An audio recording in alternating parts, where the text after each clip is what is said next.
کی ہیں, وَإِلَيْهِ الْمَصِيرُ, سب کا لوٹنا اسی کی طرف ہے. یا اہل الکتاب, اہل کتاب, ہم کون ہیں؟ ہم بھی تو اہل کتاب ہیں. قد جاءکم رسولنا یبین لکم, بے شک ہمارا رسول تمہارے مابین آ چکا جو تمہیں کھول کر بتا رہا ہے, علی فترۃ من الرسول, رسولوں کی فترت کے بعد, ان تقولوا, تاکہ تم نہ کہو, ما جاءنا من بشیر ولا نذیر, نہ ہمارے پاس کوئی بشیر آیا نہ نذیر آیا. یعنی کہ اللہ کہتے ہیں عیسیٰ علیہ السلام کے بعد نبی کوئی نہیں نہ آیا. فترت کہتے ہیں وقفے کو, تو عیسیٰ علیہ السلام کے بعد کوئی نبی نہیں آیا, پھر نبی صلی اللہ علیہ وسلم آئے, تو اللہ کہتے ہیں اس وقفے کے بعد نبی صلی اللہ علیہ وسلم آ گئے. تم سب کو پیغام دے رہے ہیں تاکہ تم قیامت کے دن یہ نہ کہو کہ اللہ نہ کسی نے ہمیں جنت کا بتایا نہ جہنم کا, تو ہمیں عذاب کیوں دے رہے ہیں آپ. فقط جاءکم بشیر و نذیر, اب آ گیا نبی خوشخبری دینے کے لیے, آگاہ کرنے کے لیے. واللہ علی کل شیء قدیر, اللہ ہر بات پر قادر ہے. وَإِذْ قَالَ مُوسَىٰ لِقَوْمِهِ, جب موسیٰ نے اپنی قوم سے کہا, یا قوم اذکروا نعمت اللہ علیکم, اے میری قوم اللہ کی نعمت یاد کرو جو اللہ نے تمہیں عطا کی ہے. اذ جعل فیکم انبیاء, جب اس نے تمہارے مابین نبی بنائے, وجعلکم ملوکا, بادشاہ بنائے, وآتاکم ما لم یؤت احدا, اور تمہیں وہ نعمتیں عطا کی جو دنیا میں کسی اور کو عطا نہیں ہوئی, من العالمین, تمام اہل جہان میں سے. یا قوم ادخلوا الارض المقدسۃ, اے میری قوم اس سرزمین میں داخل ہو جاؤ جو پاک ہے, فلسطین, التی کتب اللہ لکم, اور اللہ نے اسے تمہارے لیے لکھ دیا ہے. ولا ترتدوا علی ادبارکم, نہ پھرو منہ پھیر کر, نہ جاؤ, یعنی کہ اللہ کے حکم سے منہ مت پھیرو. فتنقلبوا خاسرین, اگر تم نے ایسا کیا تو نقصان اٹھاؤ گے. حضرت موسیٰ علیہ السلام جب اپنی قوم کو لے کر صحرائے سینا میں آئے تو ریت والا واقعہ پیش آ گیا. اس کے بعد کہا اب فلسطین پر قبضہ کرنا ہے, آگے بڑھو, جنگ کرو. قالوا, کہنے لگے, یا موسیٰ ان فیہا قوما جبارین, موسیٰ اس ملک کے لوگ تو بڑے جابر ہیں, طاقتور ہیں. وَإِنَّا لَن نَدْخُلَهَا, ہم داخل نہیں ہوں گے یہاں پر, حَتَّى يَخْرُجُوا مِنْهَا, جب تک وہ نکل نہ جائیں یہاں سے. فَإِن يَخْرُجُوا مِنْهَا فَإِنَّا دَاخِلُونَ, اگر وہ یہاں علاقہ چھوڑ کر چلے جائیں پھر ہم چلے جائیں گے. قال رجلان من الذین, کہا دو آدمیوں نے ان میں سے, یخافون انعم اللہ علیہما, جو اللہ سے ڈرتے تھے اور اللہ نے ان پر انعام کر رکھا تھا. ادخلوا علیہم الباب, دروازے سے داخل تو ہو تم لوگ. فاذا دخلتموہ, جب تم داخل ہو جاؤ گے, فانکم غالبون, تم غالب آؤ گے. وعلی اللہ فتوکلوا ان کنتم مؤمنین, تمہارا بھروسہ اللہ پر ہونا چاہیے اگر تم مومن ہو. کون تھے یہ دو آدمی جی؟ حضرت موسیٰ اور ہارون علیہ السلام. یعنی پوری قوم میں سے جنگ کے لیے کوئی تیار نہیں تھا سوائے دو نبیوں. انہوں نے کہا تم داخل تو ہو, تم شہر میں جاؤ تو صحیح ہمارے ساتھ, اللہ تمہیں غالب کر دے گا. کیا پتا بغیر جنگ کی جیت جاتے, جیسے مکہ میں اللہ نے فتح دی, صرف مسلمانوں کو جانا پڑا, جنگ تو نہیں کرنی پڑی, اللہ ان کو بھی غلبہ دے دیتے. قالو, کہنے لگے, یا موسیٰ, اے موسیٰ, انا لن ندخلها ابدا, ہم تو کبھی داخل نہیں ہوں گے اس علاقے میں, ما داموا فیہا, جب تک وہ قوم یہاں ہے. فاذهب انت وربک, تو اور تیرا رب جا, فقاتلا, تم دونوں جنگ کرو. انا ہاہنا قاعدون, ہم تو بیٹھے ہوئے. اللہ اکبر. یہاں پر فرق ہے اصحاب موسیٰ اور اصحاب محمد. نبی کریم صلی اللہ علیہ وسلم قافلہ پکڑنے نکلے تھے, مسلمانوں میں ڈسکشن ہوئی کہ کیا کریں, تو قافلہ پکڑنے کا فیصلہ ہوا. اللہ سب جانتا تھا, اللہ بھی آزمانا چاہتا تھا ایمان والوں کو, نہیں روکا. مسلمان آ گئے بغیر تیاری کے, 8 تلواریں تھیں اور 2 گھوڑے تھے, کیونکہ قافلہ پکڑنا تھا, جنگ تھوڑی کرنی تھی. بغیر تیاری کے اٹھ کر آ گئے 313 لوگ. اور جب میدان بدر میں پہنچ گئے, خیمے لگا لیے, اب اللہ نے کہا نہیں, قافلہ نہیں پکڑنا, لشکر سے جنگ کرو گے اور اسی حال میں کرو گے. مدینہ سے مدد بھی نہیں منگوائی. مشکل ڈال دی اللہ پاک نے, آزمائش ڈالی نا, کون منافق ہے کون مومن ہے پتا تو چلے. نبی اکرم صلی اللہ علیہ وسلم نے صحابہ کو بلایا اور اللہ کو حکم سنایا اور کہا کیا تم جنگ کرو گے؟ ابو بکر کھڑے ہوئے کہنے لگے جی سمینا و طعنا. آپ نے پھر پوچھا کیا تم لوگ اللہ کی راہ میں جنگ کرو گے؟ عمر کھڑے ہوئے کہنے لگے سمینا و طعنا, ہم جنگ کریں گے. آپ نے کہا ایمان والو کیا تم اللہ کی راہ میں جنگ کرو گے؟ اور سعد بن معاذ کھڑے ہوئے کہنے لگے مجھے لگتا ہے اللہ کے نبی صلی اللہ علیہ وسلم کہ آپ ہم انصار سے پوچھ رہے ہیں. آپ نے کہا ہاں. انصار سے نہ پوچھتے تو کیا کرتے؟ 313 میں سے 80 مہاجر تھے, باقی سب انصار تھے, تو پھر جنگ تو انصار نہیں کرنی تھی. لہذا سعد بن معاذ نے کہا مجھے لگتا ہے آپ کا سوال ہم انصار سے ہے. آپ نے کہا ہاں. سعد کہنے لگے اللہ کے نبی صلی اللہ علیہ وسلم ہم قوم موسیٰ نہیں ہیں کہ ہم آپ کو کہیں تو اور تیرا خدا جب لڑ ہم بیٹھے ہیں. اللہ کی قسم جس نے آپ کو حق دے کر بھیجا, ہم آپ کے دائیں بائیں آگے پیچھے ہو کر لڑیں گے, اور کل صبح ہم سے ایسے مناظر دیکھیں گے کہ آپ کی آنکھیں ٹھنڈی ہو جائے گی. اور ایسا ہی ہوا. یہ فرق ہے. ولیم ہارٹ لکھتا ہے دا 100 میں, ایک سیریز ہے اس کی دا 100, اس میں کئی کتابیں ہیں, 100 عظیم بادشاہ, 100 عظیم جرنیل، 100 عظیم واقعات. تو 100 عظیم واقعات میں جو ہے اس نے کلیکشن کی، فتح مکہ بھی ہے اس میں. خیر اچھا، 100 عظیم افراد جن کے ذاتی اثر سے دنیا میں تبدیلی آئی، انہیں پہلے نمبر پر نبی اکرم صلی اللہ علیہ وسلم کا ذکر ہے. تو اس میں وہ کہتے ہیں ولیم ہارٹ کہ ایک بات کا ہم انکار نہیں کر سکتے، چاہے ہم کتنا بھی اسلام کو ناپسند کریں، کہ جب بھی عیسیٰ علیہ السلام پر مشکل وقت آیا ان کے ساتھی بھاگ گئے، اور جب بھی محمد پر مشکل وقت آیا اس کے ساتھیوں نے اپنی جانیں قربان کر دی صلی اللہ علیہ وسلم. یعنی صحابہ کا یہ کردار اتنا واضح ہے کہ دشمن بھی اس پر انگلی نہیں اٹھا سکتے. تو لہٰذا یہ بڑی عظیم بات ہے جی. اور صحابہ نے اپنے ایمان کو اپنے کردار سے ثابت کر دکھا، ان کی ریس نہیں ہو سکتی. تو صحابہ پر اعتراض کرتے ہیں نا، ایک بڑا مسئلہ جو مجھے محمد علی انجینئر صاحب سے بھی ہے، وہ صحابہ پر جو اعتراضات کرتے ہیں نا وہ نہیں کرنے چاہیے. ہم لوگ کتنی بندگی کر لیں، ہم کتنی عبادت کر لیں، ہم ساری عمر روزے رکھیں، ہم ساری راتیں جاگیں، ہم صحابہ کے ایک دن کا بدلہ نہیں پا سکتے، کیونکہ انہوں نے، نبی اکرم صلی اللہ علیہ وسلم نے خود کہا، آپ نے کہا اگر تم لوگ زمین بھر کے خزانے خرچ کر دو نا میرے مرنے کے بعد، تو تم میرے صحابی کے 1 سا 1.25 کلو اناج کا بدلہ نہیں لا سکتے. تو صحابہ کو لے کر اعتراض کرنا کہ امیر معاویہ صحیح نہیں تھے، علی صحیح نہیں تھے، یا عمر صحیح نہیں تھے. خیر علی کے لیے نہیں، وہ کہتے ہیں امیر معاویہ اور عمر وغیرہ پہ کرتے ہیں، ہمارا منہ نہیں ہے، بڑا چھوٹی منہ بڑی بات ہے، تو یہ نہیں کرنا چاہیے. تو تنقید کرتے کرتے بات آگے آگے چلی جاتی ہے نا. تو تنقید کا دائرہ صرف امت کے کام پر رہنا چاہیے. صحابہ کا معاملہ اللہ پر چھوڑ دے، اللہ کو ان کے بارے میں بہتر پتا ہے. لہٰذا ابو سفیان رضی اللہ تعالیٰ عنہ ایمان لائے، پھر جہاد میں شریک ہوئے، خود ہوئے، آئے نبی صلی اللہ علیہ وسلم کے پاس، کہنے لگے اللہ کے نبی صلی اللہ علیہ وسلم میں نے دیر سے اسلام قبول کیا، تو صحابہ مجھے، آپ کے صحابہ مجھے اچھا نہیں سمجھتے، مسلمان مجھے اچھا نہیں سمجھتے، تو میں آپ سے کچھ درخواست کرنا چاہتا ہوں. آپ نے کہا کہیے. کہنے لگے آپ میری بیٹی سے نکاح کریں. کیا کون تھی آپ کی بیٹی؟ ام حبیبہ. کہا میری بیٹی سے نکاح کر دو. آپ نے کہا ٹھیک ہے، ام المومنین ہو گئی. اچھا دوسری بات کہی، میرے بیٹے معاویہ کو آپ جانتے ہیں پڑھے لکھے اور بہادر ہیں، آپ انہیں اپنا کاتب بنا دیں. جی امیر معاویہ. آپ نے کہا ٹھیک ہے، اور کہا کہ جہاد ہو رہا ہے روم کی سرحدوں پر، مجھے وہاں بھیج دیں. آپ نے کہا ٹھیک ہے. تو نبی کریم صلی اللہ علیہ وسلم کے ساتھ جہاد کیا، ساری عمر زندہ رہے، جہاد کیا. تو پھر ہم کون ہیں، ہماری اوقات کیا ہے؟ کوئی سوال ہی نہیں بنتا. اب کس کے عمل کم کس کے زیادہ وہ اللہ پہ چھوڑ دے. تو یہ نا بہت بڑی باتیں ہو جاتی. خیر اکیلے محمد علی انجینئر نہیں ہے، بہت سارے لوگ اعتراض کرتے ہیں. میں نے تو یہ بھی ایک کتاب میں پڑھا کہ نبی صلی اللہ علیہ وسلم تزکیہ فرماتے تھے صحابہ کا، مگر ان مکی صحابیوں کا تزکیہ پورا نہیں ہو سکا. ان کو بیٹھے بیٹھے پتہ لگ گیا، میٹر لگائے ہوئے انہوں نے. اللہ کے کام اللہ پہ چھوڑ دیں، یہ ہمارے کام نہیں.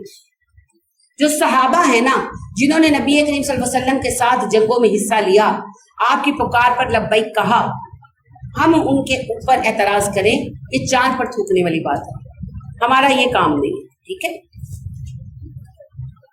کالا، اس نے کہا ربی انی لا املک الا نفسی و اخی. موسیٰ علیہ السلام نے کہا اللہ جی میرا بس تو مجھ پر اور میرے بھائی پر چلتا ہے. فافرق بیننا و بین القوم الفاسقین، میرے اور فاسقوں کے درمیان جدائی کر دے. بہرحال یہ دعا تب تو قبول نہیں ہوئی. اللہ نے کہا کہ 40 سال یہ رہیں گے صحرا میں، نئی نسل پروان چڑھے گی، پھر حملہ کریں گے. 40 سال بعد حملہ ہوا، فتوحات بھی ہوئی. پھر آپ پڑھ چکے ہیں کہ انہوں نے نافرمانی کی، پھر واپس دھکیلے گئے. تب موسیٰ علیہ السلام نے پھر وفات پائی اور سینا میں دفن ہوئے. تو بیت المقدس میں جو قبر موسیٰ علیہ السلام کی دکھائی جاتی ہے فیک ہے. کالا فرمایا فإنها محرمۃ علیہم 40 سنۃ، بے شک حرام کر دی گئی ان پر 40 سال تک یہ زمین. یتیہون فی الارض، یہ صحرا میں پھرتے رہیں گے. یتیہون کا کہتے ہیں پھرنا، رستہ نہ پانا. ٹھیک ہے. تو اسی لیے اس کا اصل نام صحرائے سینا ہے، سے وادی تیہ کہا جاتا ہے، جہاں 40 سال تک یہ رہے.